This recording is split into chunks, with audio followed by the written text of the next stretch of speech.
A sucessão municipal e as pretensões políticas nos partidos da base do governo de São Paulo na entrevista do dia com Maria Lídia Flandoli. E o nosso convidado é o vice-governador de São Paulo, Márcio França, também secretário estadual de Desenvolvimento Econômico, Ciência, Tecnologia e Inovação. E eu lembro, Márcio França é o presidente do PSB paulista. E agradeço muito, vice-governador, sua presença hoje no Jornal da Gazeta. Eu quero começar, acabamos de ver o governador Geraldo Alckmin, exatamente com a intensa agenda do governador. Ele tem tido muita visibilidade ultimamente, do ponto de vista político, reunião com parlamentares de diversos estados, diferentes partidos, a presença dele naquele projeto de importância nacional da redução do limite de idade para a maioridade penal. E, além do governador, está também numa intensa atividade na atração de investidores para São Paulo, recebendo, conversando com investidores nacionais e internacionais. Eu quero saber se a intensidade de todo esse movimento significa que Alckmin está de olho em 2018. Olha, Maria Lídia, eu não sei se ele está exatamente de olho em 2018, mas ele está de olho em realizar talvez o maior governo que ele já fez, de todos que ele já foi governador. É um homem muito determinado. Acima de tudo, tem me dado um exemplo muito bonito de superação, né? Passando por um problema pessoal da gravidade que ele passou, ele tem se dedicado ao trabalho e essas articulações, as soluções dos problemas de São Paulo, num momento muito difícil da economia nacional, né? Tem dado um exemplo importante aí de que São Paulo pode servir para alavancar, mesmo em situações difíceis como a crise. Agora, claro, todo governador de São Paulo é sempre um potencial nome para qualquer eleição. Ele já disputou uma eleição presidencial, naquela época disputou e foi muito bem, perdeu para o Lula, que era na época um excelente candidato, vinha num país às mil maravilhas, né, e perdeu no primeiro turno por 6% dos votos. Então, sempre será um nome lembrado, né? É o homem que mais vezes foi governador de São Paulo, né? Então, é claro que sempre será lembrado. Eu quero fazer um parênteses aqui. O senhor falou no fato da gravidade que houve na vida do governador Geraldo Alckmin, ele com toda essa disposição. Como é que está o governador do ponto de vista, assim, emocional? Ele melhorou, está enfrentando, o senhor nota nele, assim, uma espécie de conformação que não reflete no trabalho? É difícil você perceber um sentimento tão íntimo, tão sutil, né, numa pessoa como ele. Eu tenho a impressão, né, que, claro, é uma dor que não tem como você limitar ou descrever, né?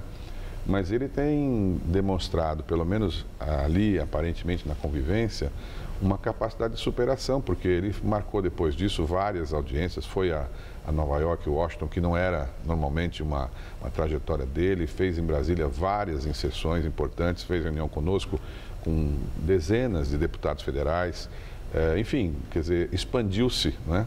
Alguns dizem que isso é meio comum, que você, quando tem uma perda muito grande, você compensa no seu trabalho, tentando encontrar uma razão de continuar vivo, de continuar superando. Eu disse a ele, ele tem muitos mais filhos, né, que também dependem da ação dele.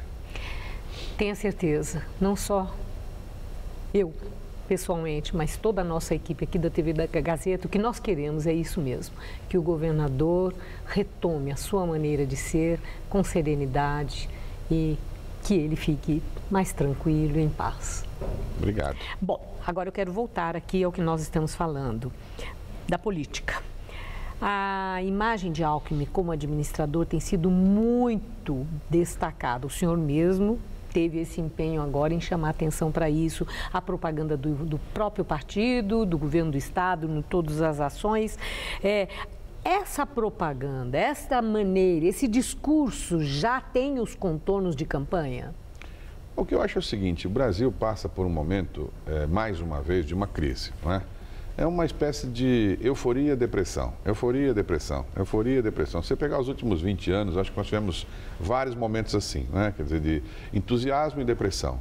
E quando as pessoas no Brasil inteiro olham, por que em algum lugar a coisa é mais estável e procuram estabilidade, com certeza encontram fácil o comportamento do governador.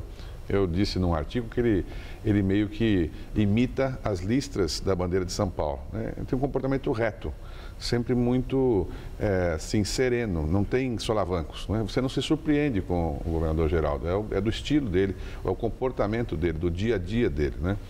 Acho que se as pessoas, com o passar do tempo, nós continuarmos com essas turbulências nacionais, em especial essa coisa de falta de ética, de coisas de ilícitos, enfim, é difícil, mesmo os adversários reconhecem nele um comportamento muito idôneo, né? Muito ilibado, do perfil dele. Então pode acontecer das pessoas olharem e encontrarem, né, uma pessoa como ele.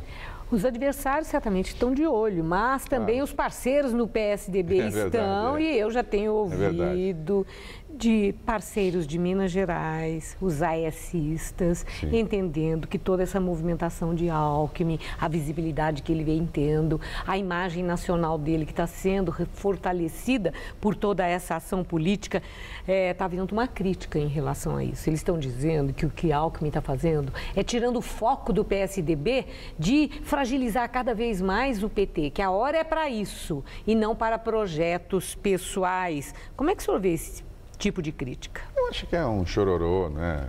Repare, a grande coisa, a grande constatação é a seguinte, o Aécio perdeu em Minas, o Geraldo ganhou em São Paulo. Minas é o estado do Aécio. O Aécio é uma graça de pessoa, um homem incompetente, inteligente, um jovem, brilhante, né? Tem uma carreira brilhante, mas é inegável que a vitória do Geraldo aqui em São Paulo, com o que foi feito aqui eleitoralmente para o Aécio e para ele, dá a ele um salto diferente. Hoje, ele tem uma composição partidária que me parece mais segura do que o Aécio, né? PSB, PPS, PV, DEM, enfim, outros partidos que estão no contorno do governador Geraldo. Mas tudo isso, claro que é muito cedo, ninguém está falando que isso tem que ser feito agora, até porque ninguém quer antecipar a eleição. Mas os motores estão sendo aquecidos, sem dúvida nenhuma, e o de Márcio França? O senhor está de olho na cadeira do Alckmin em 2018? Não, meu grande olho é para que o governador faça um grande governo. A minha principal tarefa hoje é ajudá-lo a fazer um grande governo. Se Deus permitir que ele vá disputar uma eleição, seja ela qual for, o que é natural e institucional é que eu fique, porque é assim que garante a lei, né? Mas quem decidirá os rumos de São Paulo, enfim, é ele, porque quando você aceita uma função como a minha, você tem que aceitar o comando e a liderança de quem te lidera, né? Eu tive durante muitos anos um grande líder, que tive a tristeza de perder, né? Que foi Eduardo, e com quem eu, por ele, me submeti muitas vezes às decisões que ele tomava, algumas que eu concordava, outras que eu não concordava, né? Mas na maioria das vezes concordava e por isso deixava que ele liderasse. Hoje quem decide isso é o governador. Acho que ele terá a serenidade na hora certa de decidir o que achar melhor. A última questão é o PSB, o seu partido. A fusão com o PPS não deu certo. Entretanto... interessante, por enquanto é interessante.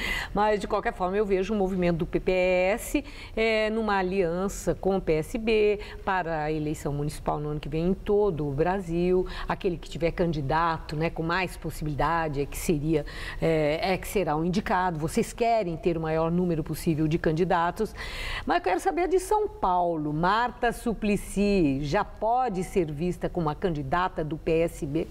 Olha, se depender da gente, sim. Ela marcou uma data, 15 de agosto, mais ou menos delimitando esse espaço até lá para se preparar para essa mudança. A gente respeitou o período que ela estava saindo do PT, para não ficar ali assediando uma pessoa que estivesse num outro partido, né? Agora ela saiu, enfim, a gente conversou oficialmente. Eu tenho que conversar com a Luísa Erundina, com a Ota, que são as mulheres mais votadas do Brasil, que são de São Paulo, para, enfim, saber delas. Eu conversei com o Eliseu Gabriel, que é o presidente do partido aqui em São Paulo. Todo mundo está de acordo. Vamos ver se a gente consegue fazer isso para agosto mesmo. Quanto a nós, o partido, seria uma honra ter uma candidatura em São Paulo de expressão nacional. É uma mulher, enfim, já com experiência, uma mulher hoje madura o suficiente para poder fazer um investimento desse porte. E a saída dela do PT amplia mais o campo, porque o PT hoje tem uma restrição muito grande na classe média em São Paulo. A saída dela permite essa chance de podermos, quem sabe, ter a Prefeitura de São Paulo. E eu agradeço muito a sua entrevista, seus esclarecimentos e a clareza com que o senhor expõe as suas ideias. Uma boa noite, obrigado. Boa noite. Estela.